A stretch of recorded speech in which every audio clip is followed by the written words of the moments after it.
Caroline, just tell me when you're ready for me to start with you. All right, I think whenever you're set. Okay, Yeah. wonderful. Welcome to Disability Research and Education in Academic Medicine, or DREAM, Research Rounds. My name is Kara James, and I am the co-chair of Access in Medicine, a program with the DocsWithDisabilities initiative. The DREAM Consortium is part of the DocsWithDisabilities initiative and has 4 goals. One of the goals is to create, mentor, and grow a robust community of scholars focused on advancing disability inclusion research in academic medicine. Another goal is to highlight and promote this research. A third goal is to identify and address gaps in disability data.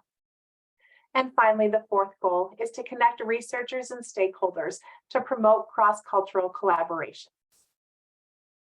This session of the DREAM series is supported by the Johns Hopkins Disability Health Research Center, or DHRC for short. The DHRC aims to shift the paradigm from living with a disability to thriving with a disability through data and community-driven approaches. It is my honor and pleasure to introduce you to today's speakers. Dr. Yael Mayer is a mother, a partner, a daughter, and a clinical psychologist. Yael is leading the Belong Lab at the University of Haifa. Her scholarship is focused on belonging and inclusion of equity-seeking communities and enhancing equity, diversity, and multiculturalism in highly polarized societies. Yael studies the interplay between social and political contexts, identity development, and mental health. In all her studies, she strives to create impactful research that promotes social justice. Dr. Laura Yvonne Bulk is a daughter, friend, cousin, and taunt. She is a Dutch settler to Wisanic territory. She is a first-generation university student, a disabled scholar, and an occupational therapy educator.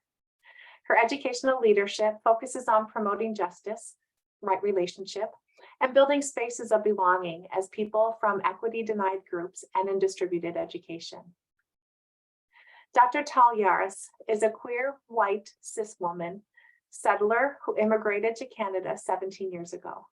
She lives as an uninvited guest on the traditional, ancestral, and unceded territories of Musqueam, Squamish, and Tsleil-Waututh people. In the past few years, her career is dedicated to social justice transformation, including focused research on justice and equity in the health and human service professions. In particular, looking at the facilitators and barriers to the participation of students and clinicians from equity-denied groups in those professions. Again, thank you all for being here. If you have any questions throughout today's grand rounds, please place your question in the Q&A or use the raise hand function and we will unmute you. Now, I will turn things over to our presenters. Hello, this is Laura speaking. To start us off, I would like to invite you all to reflect on a few questions. First, what does belonging mean in your health profession and in your context?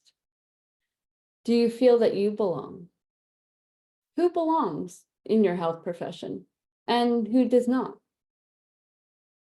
I invite you to reflect on those for yourself for a moment. And I'll add another question.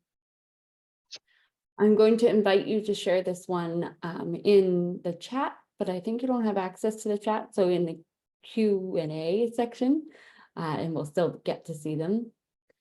We'll do it waterfall style, which means if you type it in, but don't press send, type it in and then press send when I say go. So that means that we'll get kind of a waterfall of responses. The question is, what is epistemic justice in the context of health professions education? We're going to give you just a minute so you don't have time to Google it, to think about if you have any ideas about what epistemic justice is in this context. You ready? If you're not, that's okay. Ready? I'll count to 3. 1, 2, 3, and then you can press send. And I'll see if I can find them in the Q&R. Oh, here we go. Maybe equal access. One person answered. And I think I will, just for the sake of time, so we can get to more. Oh, how to achieve justice and access between all parties. Thank you. All right, I'll keep an ear out for any more, and I will pass it on to Tal. Thank you, Laura. Hello, everyone. Thanks for joining us today. We want to start with sharing with you the rationale of our study. We're going to present one big study, but then break it out into smaller papers that we wrote based on the study. So, but we want to, in order to share the rationale, we want to use the voices of our participants. So why is it important to increase diversity among health professionals, and what are the benefits of such? Hello, this is Yael speaking. First, the mere presence of disabled clinicians increases cultural safety in healthcare. Just the simple fact of disabled people being there makes the system safer. So, for example, Bruce, a clinician in the study, stated, "I find that helping professions are not nearly as good looking at themselves than looking at potential clients or customers or patients. And I think that that's really unfortunate, because there's a whole set of problems associated with not having the appropriate imagery. I mean, I want to see a social worker prof in a wheelchair. I want to see a blind OT. I want to see people. I want to see these professions being way better at managing inside stuff as compared to outside stuff." What Bruce said also speaks to creating a more just system in which professions are working on improving themselves, not only the people with whom their members work. Diversifying the health professions also improves the profession itself. As Jocelyn, a student, shared, "I feel like people do respect what I have to say, especially when it comes to disability, because I feel like I am arguing always from a different point than anyone else. I have another level of insight. So I think I felt like I had some credibility built up to have an opinion on this." Similarly, Jamie, a student, shared, "But I think it's my disability definitely helped asking questions and being able to make people comfortable and like the doors open, and being able to advocate for people and seeing the side of being a patient as well as being a healthcare provider. Like being a patient, you see the people that walk into the office and they don't treat you like a person. You're just a disease.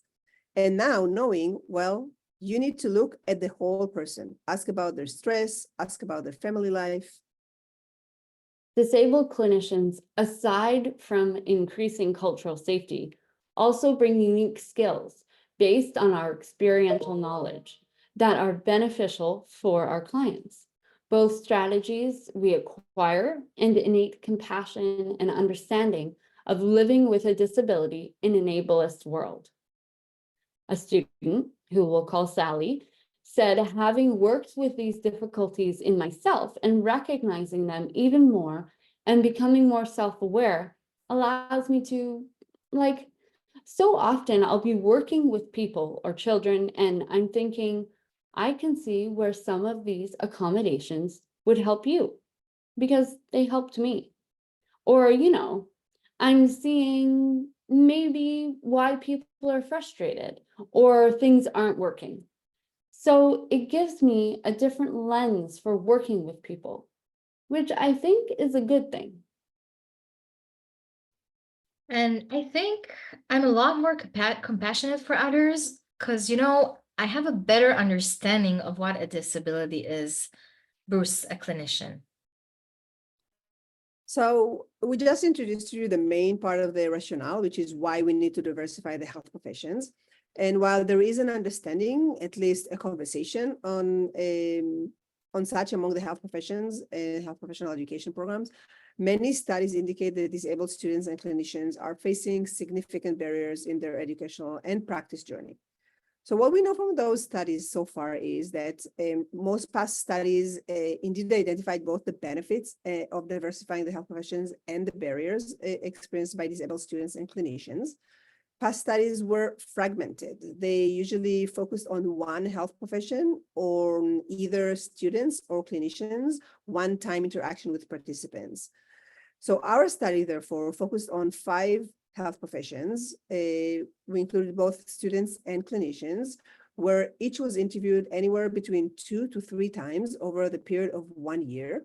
And this not only allowed us to learn about the journey and trajectory of experiences, but also to build stronger relationship and trust with the participants, which allowed deeper conversations.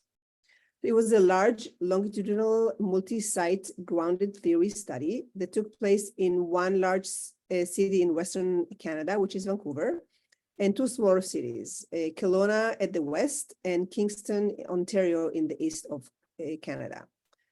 We had 56 individuals participated, including 29 health practitioners and 27 students with disabilities, and they represented 5 professions. We had 6 from medicine, 15 from nursing, 13 participants from OT. We had 7 from physical therapy and 15 from social work.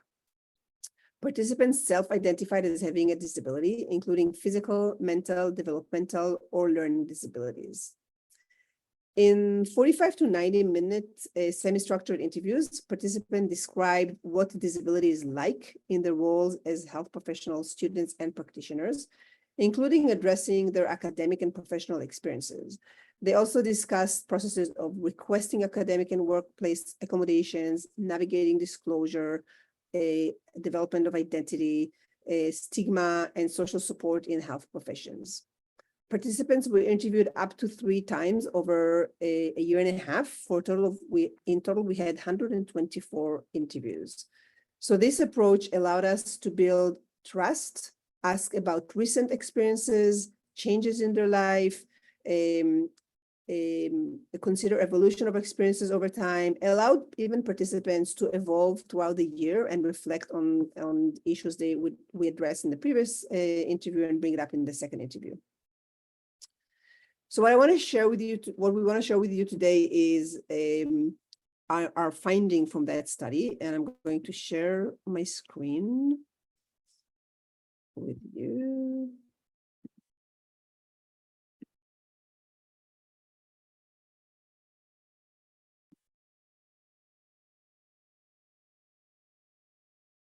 Okay, so it's just the opening.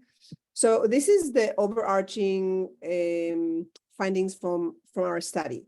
So participants, and this is diagrammatic conceptual model of conditions that compromise legitimacy and belonging. And this is the main concept that came up in our findings, where participants shared with us their compromised sense of legitimacy and belonging. So there are challenges to legitimacy and belonging arise in a context where disabled health professionals have historically been constructed as having activity restrictions that impact their performance.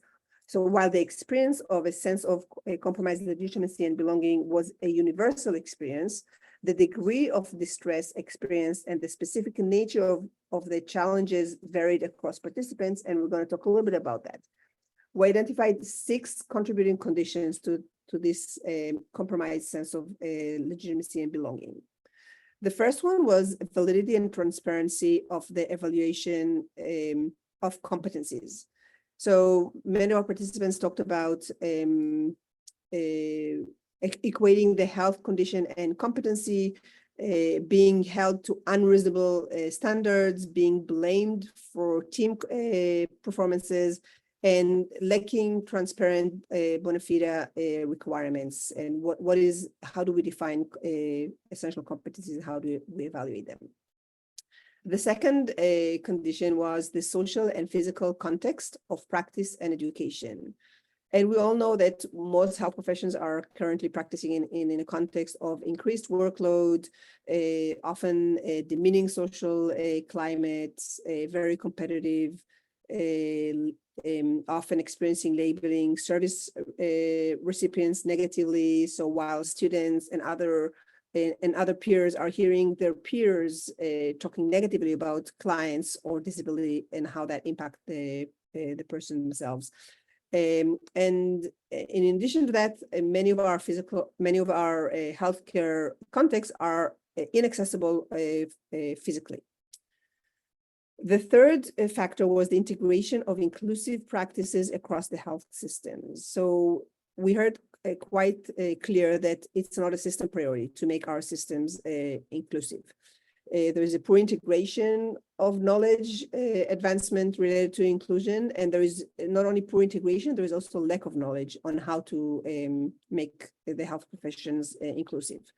There is difficulty to locate institutional responsibilities, and if there are any glitches or any issues, there is no accountability, no one to take responsibility and act upon.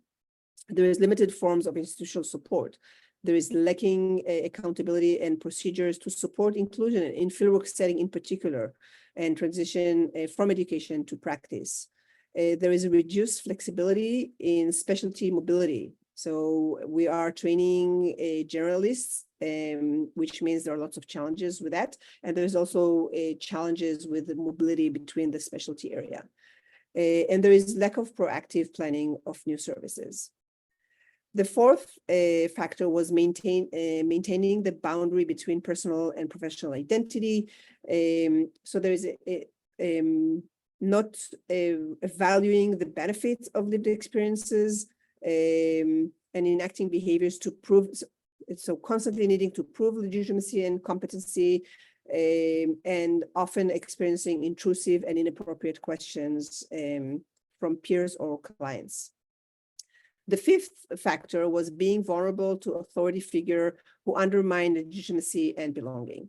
So this is really facing negative assumptions about capacities, experiencing public shaming, disrespecting privacy, and feeling threats of future career and damage.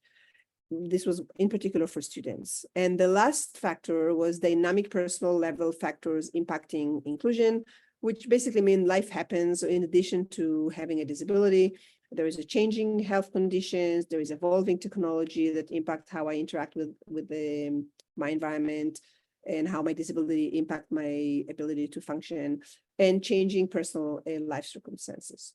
So those are the six overarching contributing conditions. And now what we'd like to do, we want to zoom in and focus on three of those. So Laura is going to start us off. Thank you, Tal.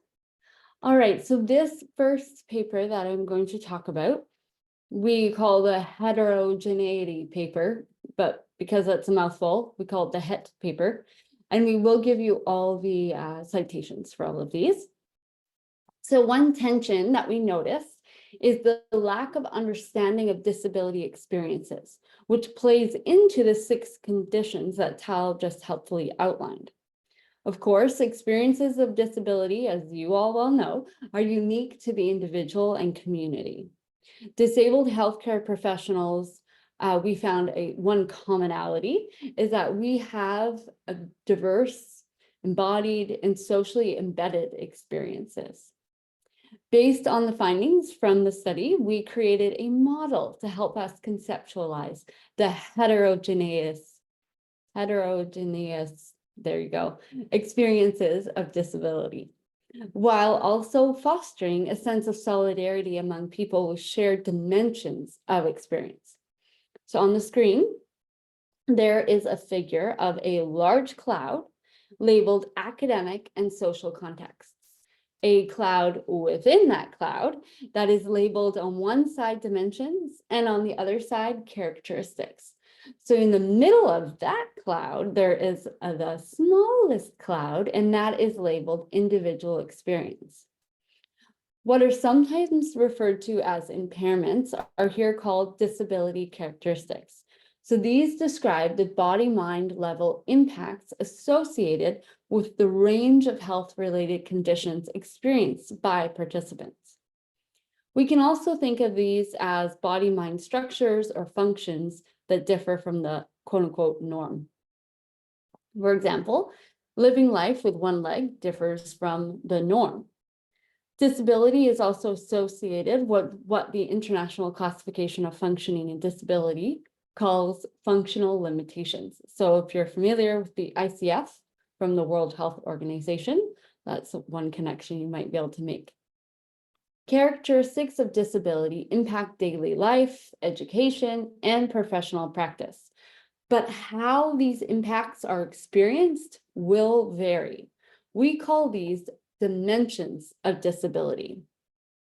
So let's differentiate between characteristics of disability and dimensions of disability. Characteristics relate directly to the diagnosis or impairment or condition. Dimensions relate to the impact of these on the experience of individuals. For example, the time in a life course when an individual obtains a disability has varying impacts on how they navigate being a disabled person and a health professional. Stigma is one of the dimensions of disability. So people who might have various characteristics of disability all experience the dimension of stigma. So they have different characteristics, but the same dimension.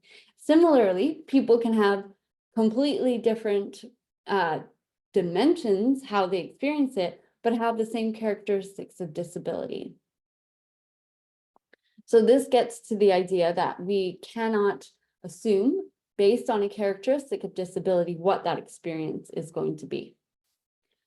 All right, I'm going to pass it on to Yael, who will talk about social support, among other things.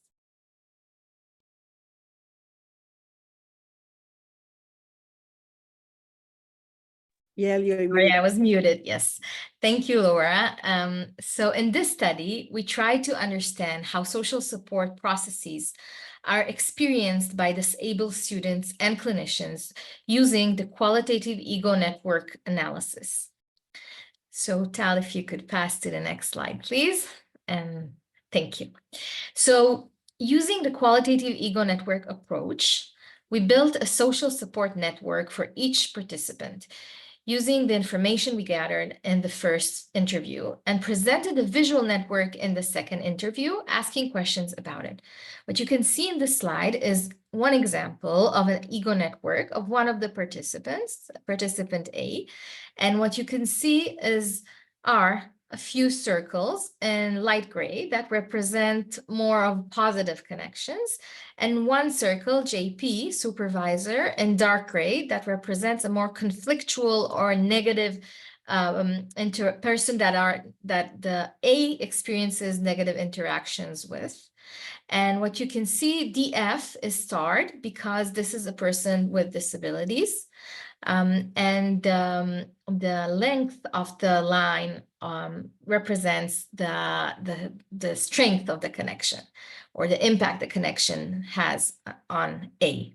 So each of our participants was asked about their network, and we built a visual map for them, and then presented it in the next interview, in the second interview. So looking at the data from the interviews about the ego network, we found that social support processes are complex, constantly changing. They included tensions, challenges, and confrontations. And also, social support was not a passive interaction of receiving, but rather a very active, reciprocal process that foregrounded students and clinicians' agency. This is very important because sometimes in research of social support, it looks like a very passive process or one-dimensional process of receiving help. But what we found that these are very complex processes. So one thing we found is that supporters are people in students' and clinicians' lives who provided safe and non-judgmental environments. In addition, people living with disabilities were identified as an impactful resource of support to each other. All participants included at least one person with disabilities in their network, and their presence in the network of participants enhanced sense of belonging and acceptance and decreased loneliness. So these people with the star, the disabled allies of people, were very important for students and clinicians. The main themes that emerge, and I'm describing them in general because they were very detailed. So first, the need to be accepted and not questioned when asking for support. So we mean that students and clinicians describe support interactions that do not heighten otherness. These were positive support interactions for people. Difficulties in mobilizing support due to the failure to acknowledge the challenges were another type of interactions that emerged from the data. Another type of interaction, social support interactions, were interactions that support the process of disclosure. So disclosure and social support interactions were interrelated because in order to ask or mobilize support, people had to disclose their disability or at least parts of it. And the fourth type of interactions were interactions that allow mobilization of social support without the strain or extra effort. These were important interactions that students and clinicians really stressed that it was important for them, that they will be able to mobilize support easily and not need to put so much energy in it. And in addition, we also identify the characteristics of supportive versus hindering social interactions in health, education, and practice. So Tal, if you could move to the next slide.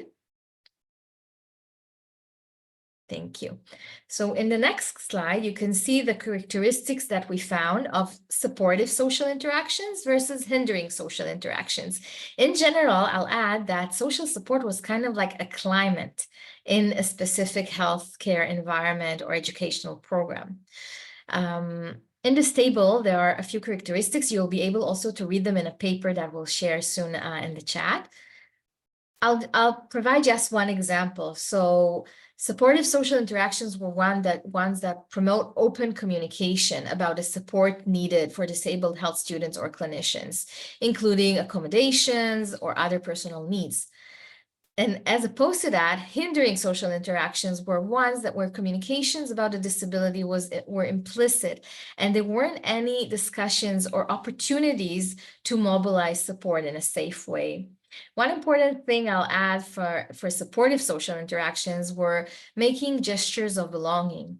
So these were invitations to join team events or offering to organize events in a way that is supportive and accommodating. Of course, events is just one example, but gestures of belonging was an important theme in our data where people could make just small acts of belonging that provided safety and signify to people that they belong and that they're welcomed in these environments. So I'll invite you to read more of this table in the paper. And now I'll share another work from this data. Okay. So in this study about professional identity development, we explored how professional identity of students and clinicians living with disabilities develop. This is important because professional identity is a very prominent topic in medical and health education, but we don't know much about how disabled students and clinicians develop their professional identity. So we found that professional identity formation was not a passive process again, but rather a very active one in which participants constructed and deconstructed their professional identity within their educational and professional journeys. Two main dimensions emerged that build a conceptual understanding of how professional identity formations occur within these interactions. So first, is the contextual dimension, and second is the process dimension. The contextual dimension is the part in the upper part of the square that you can see on your screen, and it includes two main themes that describe the context of healthcare professions. So one is that healthcare settings are competitive, stressful, and protocol-driven. So this is kind of like one of the characteristics of this context. And the other one is that disability many times is perceived as weakness. So this is kind of like the atmosphere or the context where disabled students and clinicians need to develop their professional identities along their professional identity alongside their disability identity. Below that, you can see two squares and an arrow between them that represent different types of levels of integration. And this is the process dimension. And it included the variations in the level of integration between the professional identity and the disability identity. And two factors appear to impact the nature or level of integration. So first was the duration of the disability. So the longer the experience of a disability was, the more it was part of the disabled student's or clinician's general personal identity. So living with a disability for longer probably provided more opportunities to form a disability identity in general, and then to incorporate this into the evolving professional identity. And second, with higher levels of training and more professional experience, the merging of the disability identity and the professional identity was more likely, meaning that it was easier for clinicians to integrate the two identities rather than for students that were more vulnerable and more worried to integrate these two parts of themselves. So if I'll describe one part of the variation, so separation was a strategy described by the participants who did not incorporate their professional self-perceptions with their disability self-perceptions, but they kept them separate. One explanation for this pattern was the perception that the disability did not integrate well with the healthcare professional identity. They perceived these two as separate and did not see a reason to incorporate them or integrate them. The integration pattern included various levels of integration, connection, and exchange between the two identities. It wasn't the same. We saw different types, different patterns. Participants incorporated both identity to some extent in this pattern of integration, bringing their disabilities forward and drawing on them as part of their professional experience. So, for example, based on their experiences as patients, disabled professionals understood what would be important from the patient's perspective and used the information as healthcare providers. Some participants integrated only small parts of their identities, and others substantially incorporated the two identities and believed that their disability identity was a large part of their professional identity. And some said that they even decided to pursue a healthcare profession because of their experiences as patients or clients with disabilities. So now I'll go through the two types of general types of patterns of integration. One was integration repression. Repression was a unique pattern in the data. It wasn't very frequent. And in this case, participants incorporated their professional identity and disability identity, but the integration actually hindered some of their professional identity development. Repression was characterized by self-doubt, hardship, and feeling that some parts of their professional identity were actually at risk or must be inhibited in relation to their disability identity, because they felt that their disability identity actually hindered parts of their professional identity. The other type was integration extension type. Some participants described their professional identity as enhanced by their disability identity. They felt that integrating the disability experience contributed to their professional identity and emphasized a rich, nuanced, complex, and empathic understanding of their clients' experiences. Participants reported that their disability identity enriched their professional identity, added a unique, relevant knowledge, and improved patient care and their relationships with their clients. So you can see that in the graphics here, how the disability identity was extended, their professional identity made it larger.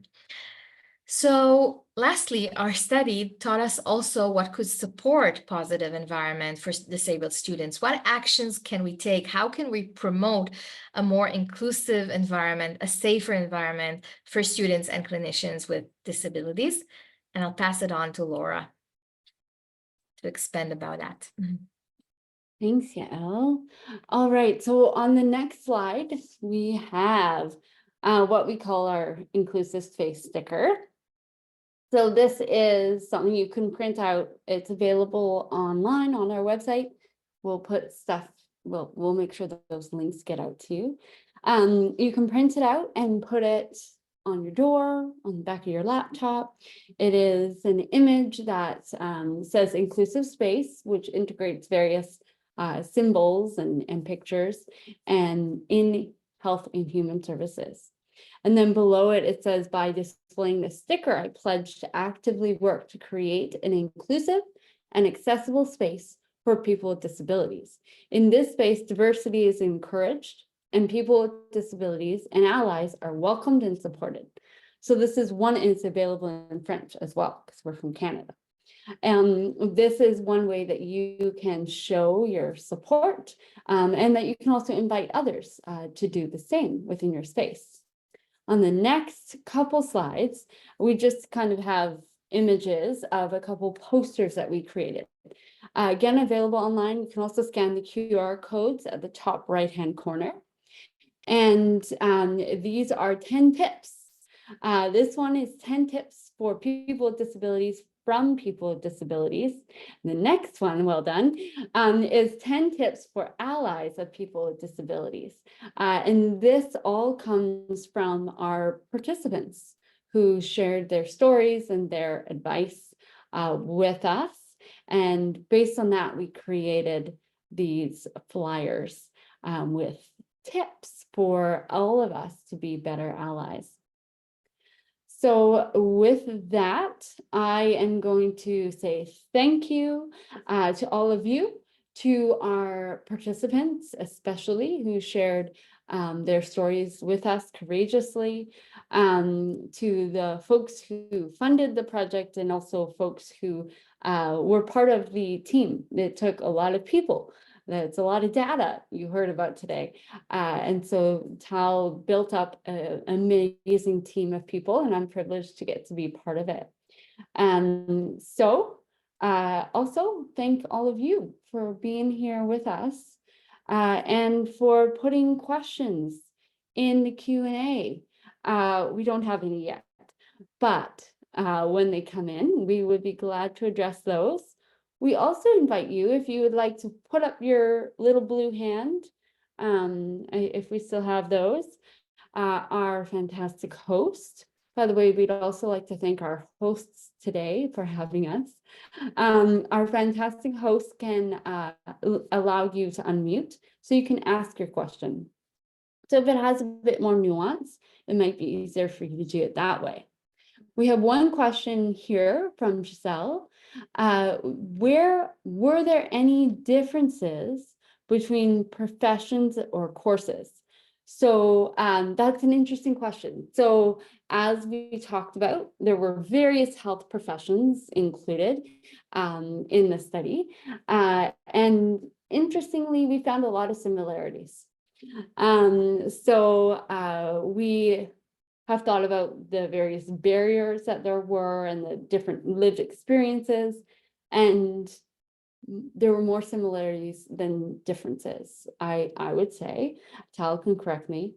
And I just realized I never introduced myself. Yael, did you introduce yourself? I think you did. We were introduced at the beginning by Cara. At the That's beginning what- by Cara, so we didn't. That's right. Yeah. Excellent. I was like, no, I forgot to do that. I agree, Laura, that there were more similarities than differences. Very, very slight differences were maybe with professions who have, for example, shifts, which created some additional tension for some participants versus others. But other than that, yeah, I would say there were more similarities than differences. Mhm. Laura, I wonder if you want to revisit until people ask questions, go back to the epistemic justice, just Oh, wrap it. yes. Okay, so I brought up at the beginning this question about epistemic justice and what that might be. So this work really contributes to epistemic justice. So epistemic justice means that there is justice in terms of people's capacity as knowers as those who can contribute to the body of knowledge and whose knowledge is valuable and important and valid. So for a long time, disabled folks, our knowledge has been excluded from the health professional base of knowledge. And so that is an epistemic injustice. So through this work, we had the opportunity to promote epistemic justice by inviting disabled folks, disabled health professionals and students to contribute our knowledge to the foundations of knowledge. There's a long way to go in terms of continuing to promote epistemic justice, but this is perhaps one piece of that conversation. So it's really recognizing that experiential knowledge that comes from being a disabled person, it contributes to the knowledge that you have as a health professional and to the profession itself. If anyone has follow-up questions about that, you can certainly, thanks Tal for reminding me to bring that in. Somebody just wrote that there were no interpreter when the speakers were when we went through the slides. Yeah, so I don't know if this was. I wonder, so I responded to one question while we were going through the slides that I don't know because these are both anonymous attendees, where I answered with the name of the interpreter. So I think something may have gone wrong with pinning them. So our apologies for that. We'll have to see in the recording because they did appear on the side for me, but I don't know if they did for everyone. So hopefully the recording did capture the fantastic interpreters, who are another couple of humans I neglected to say thank you. So thank you to the interpreters and captioners. We appreciate your role in this event. And somebody asked if there's a way to stay connected with the presenters. So definitely yes. You can either use our generic email, which is inclusive.campus@ubc.ca, or we can share with the Kara, or we can share. Dr. Jarus, can you repeat the email address, please, a little bit slower? Sure. It's inclusive.campus@ubc.ca. For Laura and myself, our emails are also first name dot last name @ubc.ca.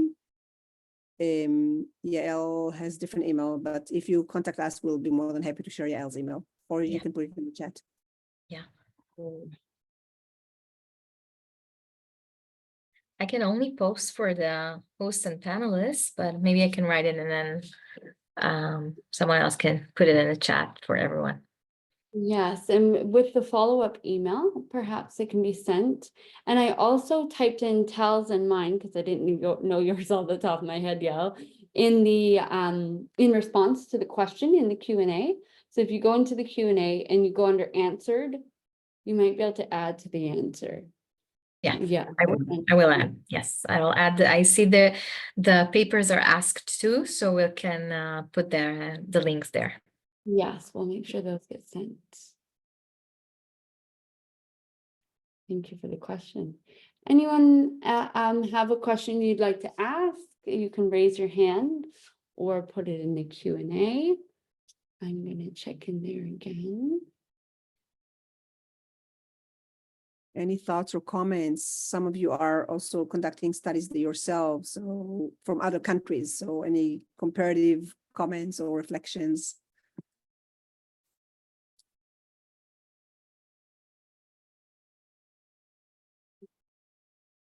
And we can also, share the, we already saw that one. We can also talk a little bit about kind of what's next and where we're going. Tal, probably I'll pass it to you if you want to talk a bit about that while we wait and see if there are any questions. Sure, we are just wrapping up a big study. Based on the study that we shared with you, we identified in particular for students that there are many challenges in fieldwork when they go out we call it fieldwork, but there are different names, clerkships, whatever you call the experiential part of the education when they go to practice as clinicians. So we are just wrapping up a big study where we looked at 10 professions this time across Canada on challenges, on providing accommodations for students identified as disabled. And we included in the study both the students themselves, the academics who support the fieldwork education in their program, the preceptors, or what we call the fieldwork educators.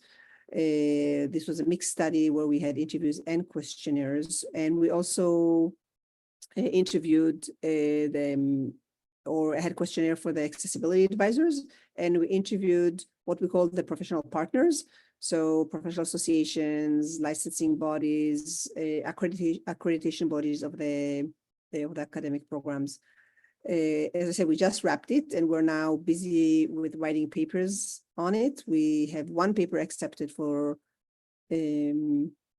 academic medicine, so that will be published soon. But we'll be happy to share with you once we have more things to share.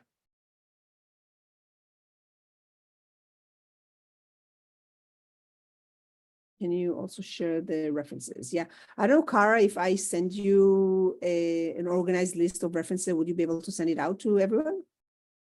To those who participated? And we could put it with the recording perhaps Yeah. on the website. Okay, so we'll do that. We will send Lisa and Cara a list of the references that we mentioned today. There was a question, was the fundamental knowledge and practice that participants felt should be essential part of education of health profession?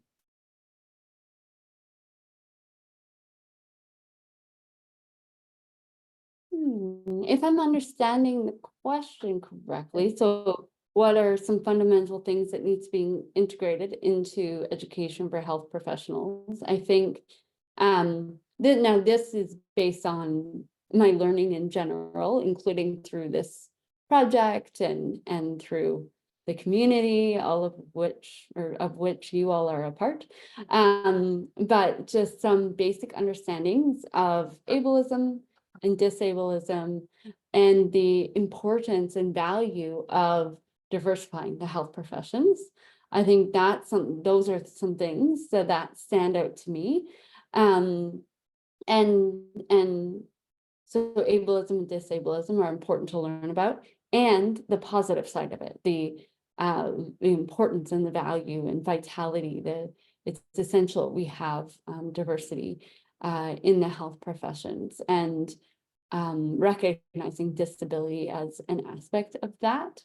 And then I think from this work and some other work I do around belonging, I think that is really a key part, is those gestures of belonging that we can all make, that it's small gestures. It doesn't have to be moving the mountains, but we can make those small gestures. Those are some, and now getting all those things included in curriculum there are many challenges, and we can talk about that as well. But I don't know if Tal and Yael, if you have any other thoughts you want to add?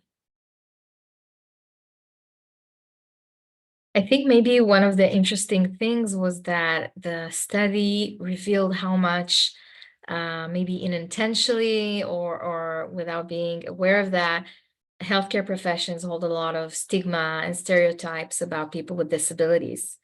And people within the system that are disabled can feel that and experience that.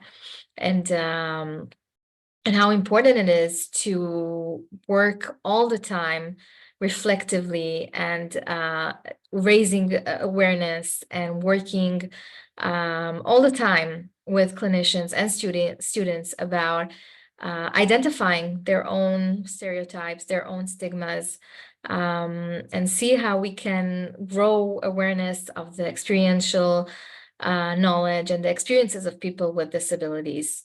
as patients, but also as colleagues and within the system.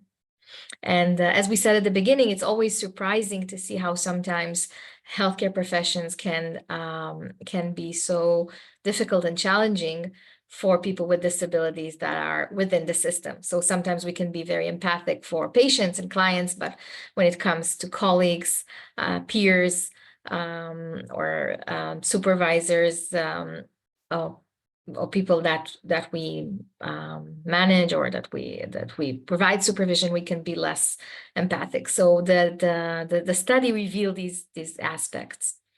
And I think it's something that you were saying reminded me that, so yes, it's challenging to fit all of these things into curriculum. And one way that we've found to do that is through research-based theater. So we have about a half-hour performance with at least a half hour of interaction and discussion and activities based on this research that communicates a lot of these themes much more quickly and much more engagingly, and in a way that actually promotes adult learning through theater. And so we are very glad we're being invited back again to perform for the occupational therapy and physical therapy students in their introduction week at the university of which Tal and I are based. And we've been invited to perform in various places, virtually and in person. So that's one way we have found with just an hour and a half in the curriculum, we can communicate a lot of these things. Yeah, Liz, I hope we responded to your question. If not, oh yeah, thank you. There's another question here. I work in audiology and we have literature about clinicians being hesitant to work with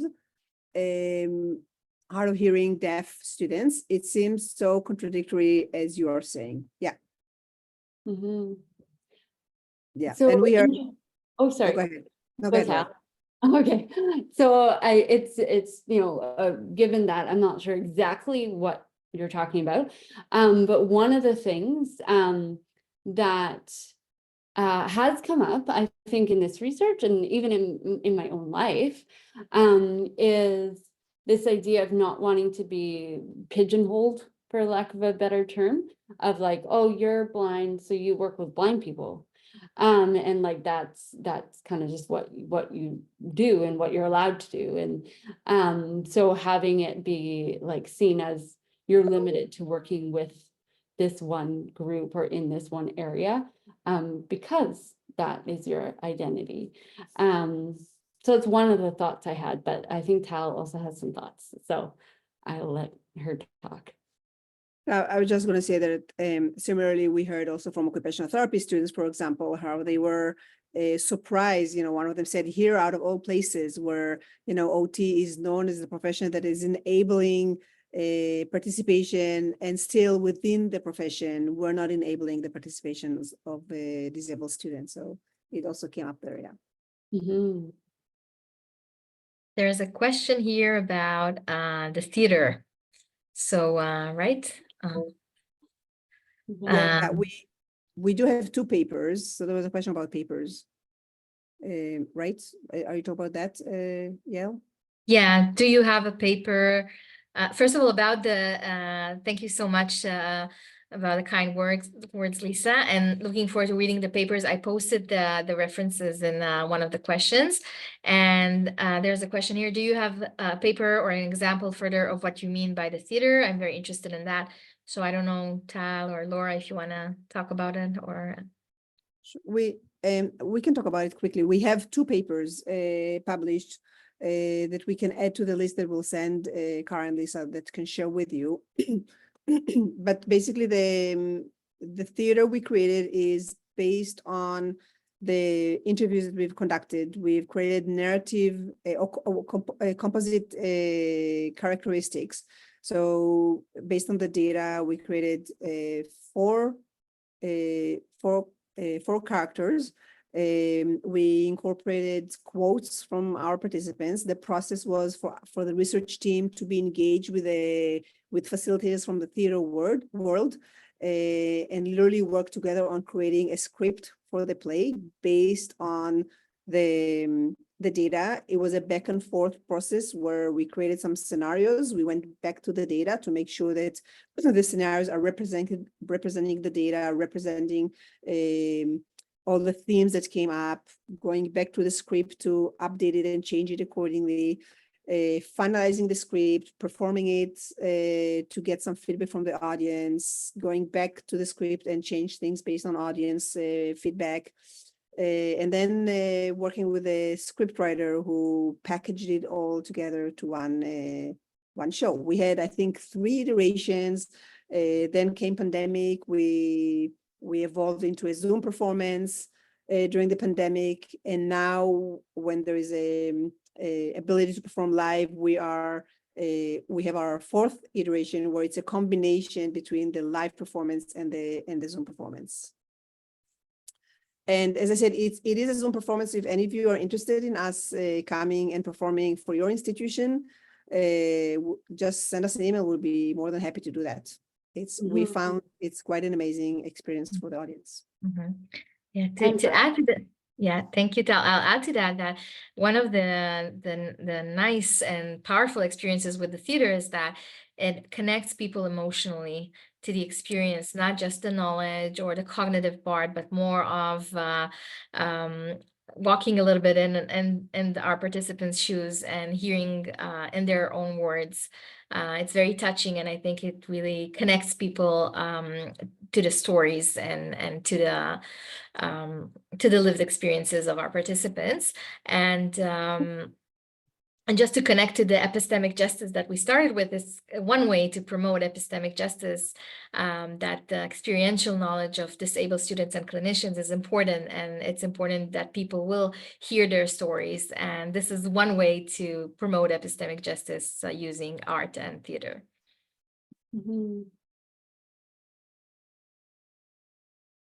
I think we're just about we have about a minute and a half. So thank you. Please be in touch with us. We would really like to continue the conversation and collaborate with folks if we can. A big thank you to the panelists for sharing this very important research with us today. And I'd like to echo what everyone has already said, what our presenters have said, and that's thank you for joining us. Please join us for future grand rounds. Thank you for having us. Thank you so much. Goodbye. Bye. Bye for now. Bye-bye.